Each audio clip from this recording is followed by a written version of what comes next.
mental workers. You're listening to the Mental Work Podcast, the podcast about working in mental health for early career mental health workers. As always, I'm your host, Bronwyn Milkins, and today we are talking about sharing music from different cultures to bring people together and strengthen communities. As early career mental health workers, many of us are searching for ways to foster meaningful connection, cultural responsiveness, and belonging for our clients and communities. In this episode, we're going to explore how music can be a powerful, accessible tool for building empathy, promoting cultural humility, and strengthening communities, especially when we engage with music across cultural boundaries. Here to help us out this topic is our special guest today, Trisnasari Fraser. Hi, Trisna. Hi, Bronwyn. Thanks for having me. It's such a pleasure to have you on. I'm so excited. Listeners will know that I really have a passion for music, so I'm really excited to talk about it. Fantastic. Could you please start us off by telling listeners who you are? I am a community psychologist and a researcher.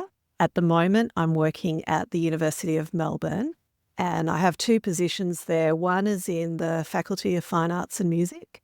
The work that I do there is convening a group called the Creativity and Wellbeing Research Initiative.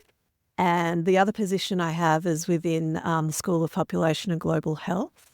And I work with researchers there looking into suicide postvention. Wonderful. So you've got a varied set of interests, I guess. Very varied, yes. My passion, like you, is absolutely music. Yeah, it seems that music was the connecting force between everything. Absolutely, yes. So how did you become interested in music, like researching music? And as a community psychologist, how did you get stuck into music as a community thing as well? Yeah, so I have a bit of a meandering pathway, but before I was a psychologist, I ran a business. It was a performing arts school and agency. I co-directed with my amazing business partner, Andrea Macris, and we had a team of incredible performers and teachers who shared their knowledge of West African drum and dance, Egyptian, Turkish, Greek music and dance, Indian, classical Indian and Bollywood, and flamenco. So I did that for close to a decade and then took a break to raise a family. And then I retrained as a psychologist. I did psychology as my first undergrad degree. So I sort of returned to that. And then after retraining as a psychologist, I did the community psychology masters. I was fortunate to get a scholarship to do a PhD, and it fell under an Australia Research Council discovery project that was called, it's a very long title. They usually are. I know, Yeah. which I'm going to try and remember. It was called Social Cohesion and Community Resilience through Intercultural Music Engagement. Awesome. Wow. So your path led you there. And Yes. has music always been a passion for you, just like personally for you? Absolutely. Yeah. I've always loved it. I've danced. This is probably shared among many kids, but I danced from when I was like 3 years old. The very first dance class I went to as a 3-year-old was at the local YMCA, and I actually remember doing a little bit of intercultural sort of music engagement. I have a photo where we were led by a Maori dancer. So that was my first dance class. And then, like a lot of young kids, I did ballet and contemporary and jazz and all of that sort of stuff. But then when I was probably about 18, I discovered Middle Eastern dance, so belly dancing. And then I really just fell in love with that dance form. My own background is my mother was Indonesian, and I have also learnt some Balinese dance. So yeah, lots of different dance forms. Yeah, it's amazing just hearing your culture and background intertwined with music. I was interested, you mentioned you had your business for 10 years and you had people from all different cultures show you so much different music. What did you learn from being exposed to that? Oh, wow. I mean, I learnt so much. It was quite an interesting journey actually, coming through forms like classical ballet and then coming to these forms where there was such different pitch and rhythm. And at the same time, underlying these kind of superficial differences, they all have pitch and they all have rhythm and they all have these elements of sort of social ritual. I learned a lot because it was about, okay, these are the various ways that we express ourselves culturally, but then what's common across these different forms. Yeah, so it's a great way of connecting communities. And I guess that brings us to the intercultural music engagement. Yes. So could you just tell us what this term means? Yeah. So we discussed this at length. So part of the PhD project, I was also part of a larger research team. And yeah, we really discussed what was meant by this at length. So what we came to was that it's basically encountering other cultures through music. And there's a musicologist from New Zealand, Christopher Small, and he's quite famous for coming up with this concept of musicking. And so it's sort of music as a verb, but particularly with an orientation toward the social. So it's music participation in all its forms, so including playing music, rehearsing, listening. But he even went further and included, the roadies, the ticket sellers. So it's basically the way that music is often at the heart of so much social activity. So how might this concept of intercultural music engagement be relevant to people who work in mental health, like either in their practice or in their community work? I guess that it is the social aspect of it, I would say, that it is at the heart of so much of what we do with our communities. It is this amazing way to understand other people's cultures and experiences. It's an emotive medium. Yeah, so there's lots of different ways that you could look at it, really. Yeah, and one term in your research was this idea called global consciousness. What does that one mean? So global consciousness is this construct that's explored in social psychology, and it's quite nuanced. The way that it's been developed is it draws on ideas of like cosmopolitanism, like the belief that we're all citizens of the world. Also, this idea of identification with all humanity, which is this ability to look beyond your in-group and include everyone within your in-group. The other angle is this ability to hold that reality of both cultural difference and shared humanity at the same time. So to respect cultural difference, but not exclude on that basis. When you're saying like it's a way of gaining insight into different cultures and experiencing that, is music similar to like food, dance, sport? Yes, I think so. I think so. And, I think there's a bit of talk within some research circles that we overstate the value of music. But I think you're right. It's like any of these activities, food, sport, and it's not that it's got something particularly magical about it, but it is a shared human experience that does really appeal to many people. So Yeah. I love theories about how music was like a precursor to language. So Charles Darwin felt that, first we communicated through pitches because it was communicating almost like animals might do. And there's contemporary theorists that think the same. So I love that kind of theory.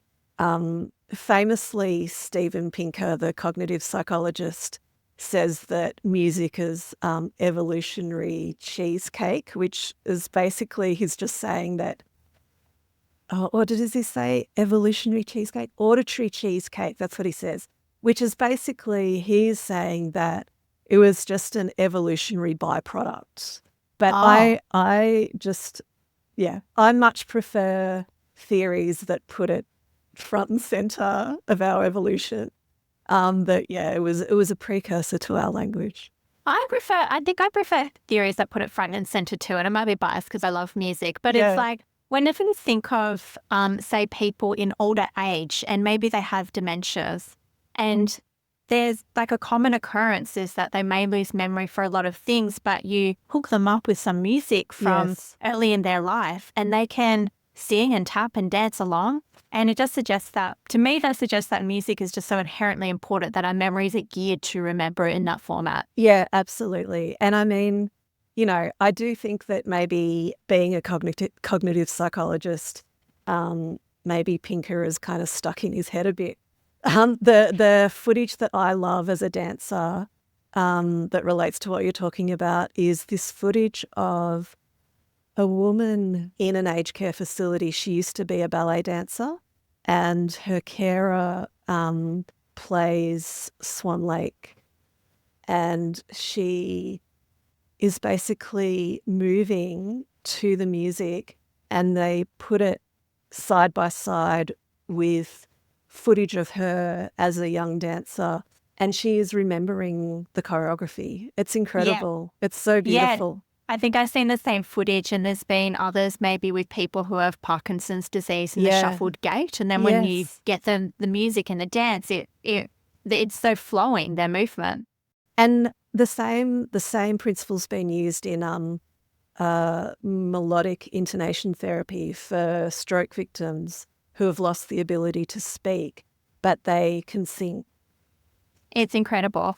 Yeah, so I agree with you. I prefer the front and center evolutionary theories of music. It just seems so central. Yeah, absolutely. Yeah. So I'm wondering, with your PhD project and the research you've been conducting on intercultural music engagement, could you just help us understand it tangibly by sharing a story or example where that has helped foster social connection or build resilience? I mean, there's so many different examples. What I looked at during the PhD, unfortunately, 2 months into my PhD, we went into lockdown. So I started in 2020. Oh gosh, that is real rotten luck. Yeah, it really is. But this will sound strange, but there was a silver lining, because essentially what we ended up observing during that time was community resilience in action, in a sense. And so what I investigated during that time was how people adapted to physical distancing requirements. And the first study that I did was a study of intercultural music engagement through YouTube broadcasts. So what we saw all over the world was that people overcame physical distancing to sing across balconies, to take part in these virtual choirs. And so I investigated a number of case studies that used these adaptations and were intercultural in nature. So there were things like a choir that was singing a particular cultural style, and they were getting singers from all around the world that were interested in that style. This is a funny one. Even though it was online research, we still had the ethical issue of informed consent. Oh, yeah. And so therefore, because it was not possible to get informed consent from thousands of people that were commenting on these broadcasts, we anonymise all of the case studies. So I talk about it in general terms. Yeah. But there were many, many examples of people sharing different cultural genres of music. And then what was interesting as far as looking at how it plays out on YouTube as a platform is, on the one hand, you have the singers or the musicians and how they manage to span distance. And then you have all of the audiences who are basically watching the broadcasts and commenting. And then you had these beautiful examples of people commenting and looking after each other in the comments. Which is just remarkable for YouTube, full stop. Absolutely. The common refrain is don't read the comment section. Absolutely. But you're describing a very caring and thoughtful comment section. I was really heartened by the comments. So there were examples of comments like, I've been in lockdown for X number of days, and this broadcast is really lifting my spirits. And then there would be responses to those comments. Hang in there.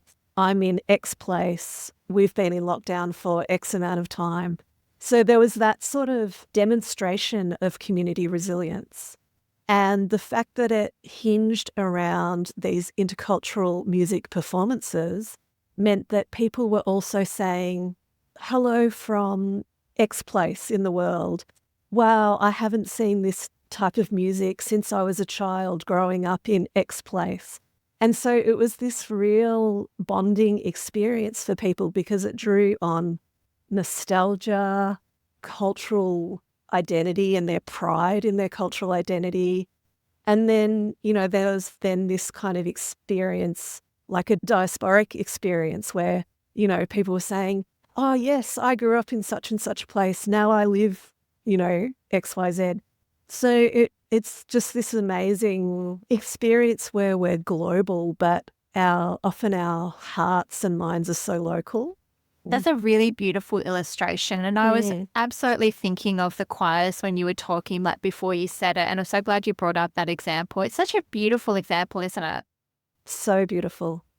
One thing that you said just then was about, I guess, cultural identity. And your research does discuss how music can challenge really simplistic ideas about cultural identity and instead hold space for complexity. Could you just give us an example of what might be like a simplistic idea about cultural identity and how music can really help hold space for the complexity? Yeah, this is a really tricky one. A risk that we always run is stereotyping based on culture. And the most useful concept that I've come across in this space is informed curiosity.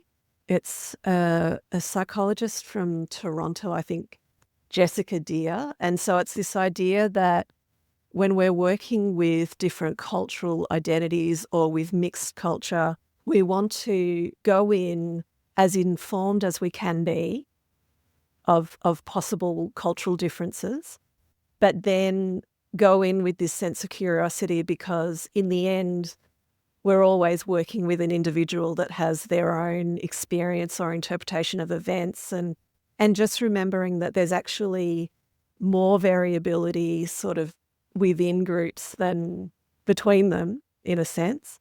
And then as far as mixed heritage goes, I mean, I've always been interested in this just from a personal perspective anyway, having been raised in Australia and my mother migrated here from Indonesia in the 70s. I think that has really been at the core of my interest. I've completely gone off what your original question was, which was how does music help us to understand these sorts of complexities? Yeah, the complexity. Yeah, and stop us from stereotyping, really. Yeah. But I think you answered that with your informed curiosity. I think that really helps. Yeah. And I think as far as music goes, it exposes you to the full gamut of music that seeks to sort of conserve a tradition through to music that seeks to sort of draw on different traditions and allow them to be this kind of way of expressing new cultural identities. So an example that I'm thinking of from Underbelly days. So Underbelly was the performing arts and studio that we ran. We used to be, the studio was above a Turkish bar called Barbuka. And the boys in Barbuka, I shouldn't call them the boys, Murat and Said helped Andrea and I to establish the studio space above. And we'd often do performances downstairs. And so Murat still performs in a band called Bashka. And that brings together Turkish music. It brings together hip hop. It basically gives a voice to the experience of living in Nam in Melbourne and all of the different cultural influences that you're exposed to. So Yeah. it's quite... So it's through the diversity that we really can avoid stereotyping. Absolutely. And I think just allowing identities to evolve, but equally respecting those traditions as well. So it's it is complex. Yeah, absolutely. And I guess like as a community psychologist, with the psychological aspect here, I guess a lot of listeners, they tend to work in not-for-profits or one-to-one therapy settings. Can we bring intercultural music engagement into those settings, or is it more of a community-based intervention? I would see it more as a community-based intervention, but I think, you can also be led by your clients. If this is a space that they are invigorated by, then, I say pursue it. Yeah, because sometimes I guess like so I'm a white person, and I think white therapists can find, well, we're continually having to work on being culturally responsive, having cultural humility, and that's really important. And I think white therapists like myself, we can struggle to work out, well, what's an in to be talking about a client's culture? How can we engage that? And it sounds like music could be an avenue, if they're responsive to it, to gain an exploration or insight as to their cultural identity. Absolutely. Yeah. And I mean, I'm reflecting on my own work, individual therapy work, and I don't know how much I led clients to music, but music certainly came up in so many sessions as something that people are passionate about. It's so true. And I just think of examples like Taylor Swift, and it's like, exactly. People might come in and be like, new Taylor Swift album coming out. And it's like, we're talking about Taylor Swift for 20 minutes now. Exactly right. Yeah, but it's a great insight into like what they're doing, how they're feeling, what's happening for them. Absolutely. Can you describe to us as well just a bit about how music can promote healing? I know that's a big question, and I'm sure there's textbooks written about that. Yeah. But just in general, just to make sure that if there's any listeners who are like, well, that's nice that people like music, but like, is it actually healing? People have come at this question in so many different ways. And maybe this is just because of community psychology training. I really like the sort of social identity kind of theory approach to this question. And the other angle that I like is sort of the social and cultural determinants of health kind of angle. So I see its healing potential as being grounded in the social. But having said that, I also really respect the work that music therapists do. And from what I understand of music therapy, maybe it's quite similar to sort of humanist approaches in a therapy room as well, that it's about the relationship between the therapist and the client in that shared experience of making music. So yeah, there are two ways that you can look at it. And then I think also people do like to look at it from a neurological perspective. The fact that when people participate in music, there are so many different parts of the brain that lights up, that it's an emotional medium. It's also a cognitive, it's an embodied experience. It just seems to be one of these very multi-dimensional activities that I think, because people feel so passionate about it, it has created a lot of research. So yeah, there's many different ways that people have looked at the healing potential of music. And I wanted to ask about reflexivity as well. And I was thinking of applying that to even private practice settings. And I guess like where I've encountered it, there has been like, for example, client might love a song, and then therapist is asking them about the song. What does it mean to you? So it can spur that reflexivity in them, and like, what does this lyric mean to you? How do you integrate that into what's happening for you? Could you just speak a bit more about how music can help promote reflexivity? So my perspective on this is, unsurprisingly goes to the cultural as well, the cultural and the social as well. And another part of my research during the PhD was action research. And so it was creating an asynchronous performance like the choirs that we were talking about, the virtual choirs, where I was working with my Egyptian dance teacher, Virginia Masri, and some musicians around Australia. And we were looking at a particular Egyptian form of music and dance that is really grounded in sort of the rural experience in Egypt.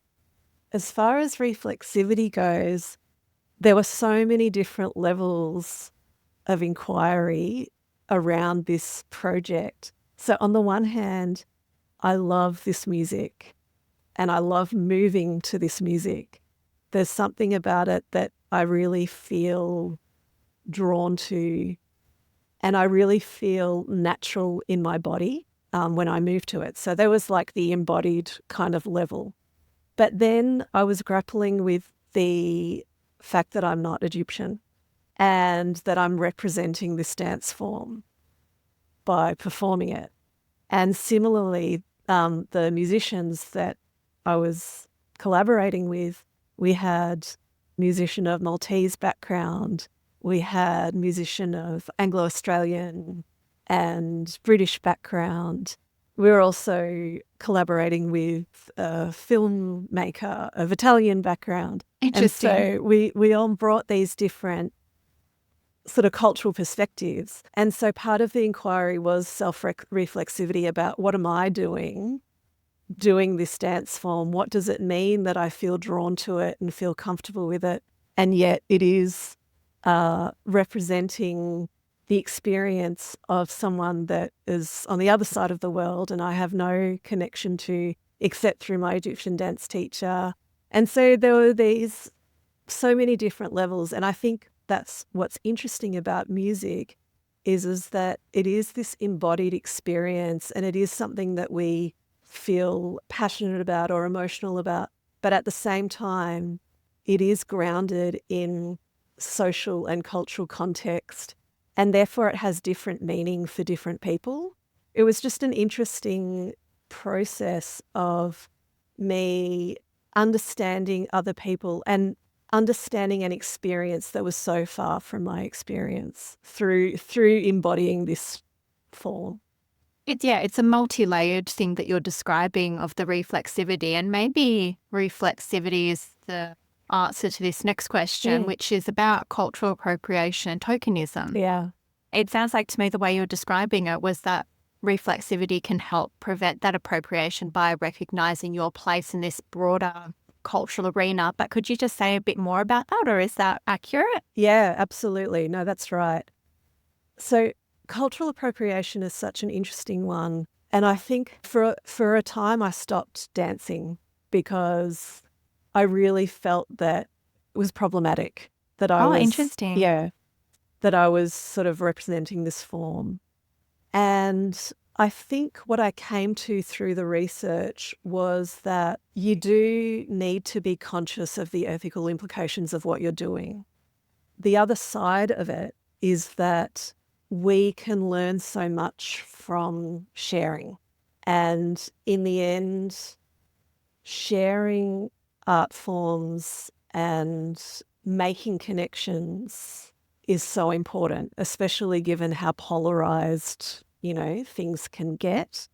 What I would say about appropriation is that you are wary not to be superficial in your engagement.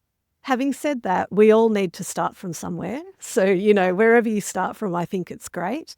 But I think always seek to understand more and just keep an open mind about what you're being exposed to and what you're learning about. And I think also to avoid being kind of extractive about it. Like, it's not something that you want to take ownership of, but it might be something that you're invited to participate in. And I think that that's a real privilege to be invited to share in this sort of knowledge. Yeah. It felt like it was a really big dilemma for you if you stopped dancing for a while. It Yeah. sounds like you've developed these ways of thinking, as you just described, which enabled you to dance again. Yes, but in a different sort of way, I suppose. And I mean, I do feel like it sort of took me full circle because the thing that made me fall in love with, Egyptian dance and, I include Egyptian, Turkish, Greek in that the thing that made me fall in love with those forms was the music and the movement and the cultural celebration that surrounded it. And I guess what happened through then being a performer and a teacher where we had a business to run is what started off as really an artistic pursuit and a passion for me did become a bit of a commercial thing out of necessity. And that has certain things about it that good and bad. So I do feel like, it's come then around full circle where I do dance now, but for me it's much more about it's a community participation. It's a really interesting reflection. What would you suggest for somebody who wants to explore intercultural music engagement? I mean, there might be a few listeners who are community sites themselves who want to get involved, or somebody wants to do it personally. How do you suggest they begin? That's a great question. I mean, there's a lot of community psychs out there that look at the arts and creative participation in communities. And so there's amazing research going on in Victoria University. I do research myself in the Faculty of Fine Arts and Music. So there's the research angle, but also through community groups as well, like Community Music Victoria, Multicultural Arts Victoria, the Boîte. A lot of amazing community organisations look at intercultural music engagement. And what about like for clients who are interested in, I guess, their own music engagement? There's probably so much available for clients to engage in with their own cultures or just in general, right? Absolutely. And, a lot of them are through sort of informal networks or their own community groups. So I guess it's just keeping a lookout for these things, getting involved with your local communities and seeing what's out there. There's always people who are like, I can't sing or I can't be musical. And I'm like, no, music is a birthright. We can all sing. We can all be musical. We can all dance. Absolutely. Right? Absolutely. I mean, one of my favourite lyrics is from the Silver Jews. All my favourite singers couldn't sing. That's cool. My mother was the musician in our family. She was an incredible pianist and a beautiful singer. And funnily enough, my father is tone deaf. Interesting. And I do know that there is such a thing as congenital amusia because one of the great research jobs that I had was with Sarah Wilson, who is a neuropsychologist who looks at music and various other things. And so that's the family that I came from. But I do think that it's just about expression, and you can love people that can't sing because they're passionate and they're expressive, and absolutely it is our birthright. Yeah. And it's bonding as well. It's connection, it's community. Yeah. Love it. Yeah. Trisna, what do you hope listeners will take away from our conversation today? I would hope that one of the things they take away is that there's lots of different ways to be a psychologist.